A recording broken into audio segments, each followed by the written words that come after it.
This is one of my favorite dresses, but I want to redesign it a little bit, taking off the flower, removing the buttons, and more importantly, to extend the length, to make it a little bit longer, to give the dress a little makeover. I'm going to do this and show you how it's done. All this coming up next on Sewing with Nyla.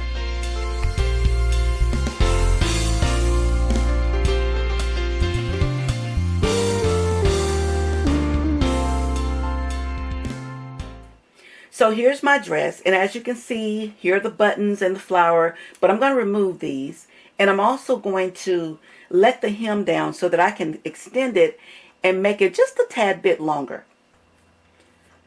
I'm going to start by removing the existing hem, and I'm just using a pair of scissors. I'm just clipping the threads that are holding the blind hem together. I'm just removing those threads so the hem can fall down. Now that I've opened the hem, you notice that the hem has a fold line where it's been folded up. I'm simply just going to cut on that fold line and cut off that excess hem because I really don't want to press it and have a fold line left there. So I'm just going to remove it altogether, because I'm going to be adding a flounce on the end of my dress. Now to make the flounce, I'm using a matching fabric, and if you can see, the fabric is doubled, so I'm folding it over. So now we've got 4 layers, and this will give me an opportunity to cut a much wider circle. I'm using my handy dandy DIY circle maker. You have to check out my video on how I made this, but anyway, it's really cool. So first I have to determine the length that I want the circle or the flounce to be. So I'm putting a push pin in the first hole of my circle maker, and I'm measuring it about 12 inches. But you know what? I think I'm going to make it a little bit longer since I have a little extra fabric. So I'm just going to bring it out a couple more inches, and I'm measuring at 14 inches. So that's the circle circumference that I'm going to make, or the area of the circle that I'm going to make. And once all the marks have been made, I'm just going to simply connect the dots. Now, I just cut it out.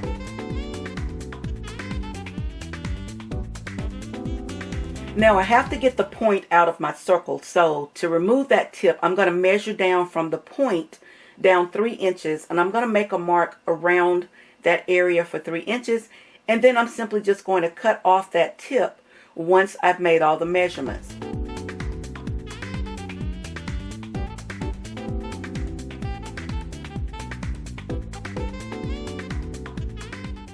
Now since my flounce is folded on the fold, actually there's 2 folds, I'm going to open it up and I'm going to cut one of those folds open, and that will give me one long or one circular flounce, and that'll give me the fullest amount that I need. Now since I did this freehand, I've got to measure the shorter distance of the flounce to make sure that I have it long enough to go around the entire hem. So I'm just going to lay it on my handy dandy measuring tape right here on my table, and I'm going to see just how long it is to see how many of these I need to cut. I'm thinking I'm only going to need about 2, and I was right. Looks like I only need about 2 flounces. I could make it longer if you want, or you can make it ruffled, but I want it nice and flat, so I only need 2 pieces of the flounce. Since I've already cut the one out, I'm just going to use it by laying it on the fabric so that I can mirror and cut the other one identical in size. Now that I have the 2 pieces, I'm just going to sew them together at the side seams, connecting them, making one large circle. So I'll sew both sides. And as you can see, they're all sewn together, so now they're ready to be connected to the bottom of the dress. Before connecting the flounce to the dress, I have to remove the split. My dress had a fold over split in the back, so I need to close or stitch this split up before I attach the flounce to the bottom.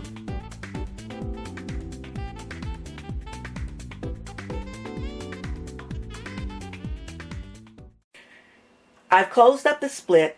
So now I have this extra fabric that's on the inside. I'm just going to simply cut that fabric off, and you want to finish off that hem. I'm just going to serge it to finish it off so it doesn't unravel. Now that the dress is ready, I'm just going to lay out the flounce, connect it to the bottom of the dress, stitch it, and we're pretty much done. So now that it's been sewn in place, I need to just finish off the flounce edge. So what I did is I serged the edge, and now I'm going to go to my sewing machine and I'm just going to do a stitch, a little tiny fold up just to cover the serge stitches, and I'm going to stitch that all the way around the bottom of the hem.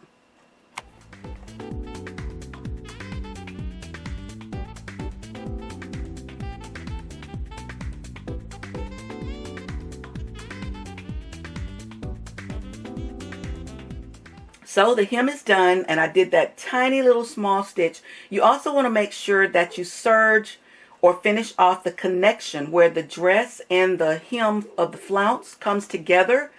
You want to finish that off so it doesn't unravel. So the hem is done, the flounce has been attached, and I think it turned out pretty good.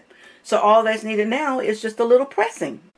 So as you can see, my dress is done. I placed it on the mannequin. I want you to see the flower is removed, the buttons are removed, and look at this beautiful flounce on the bottom. Nice. So here's a look at the dress with the accessories attached.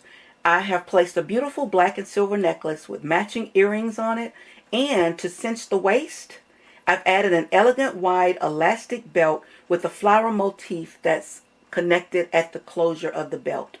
I think these items finish off the look rather nicely. You know, give the dress a really nice, complete makeover. So, I hope that you look in your closet and find that dress that needs to be remade or given a new facelift. And I hope that this video will help you in doing so. So, I hope you try it. Happy sewing!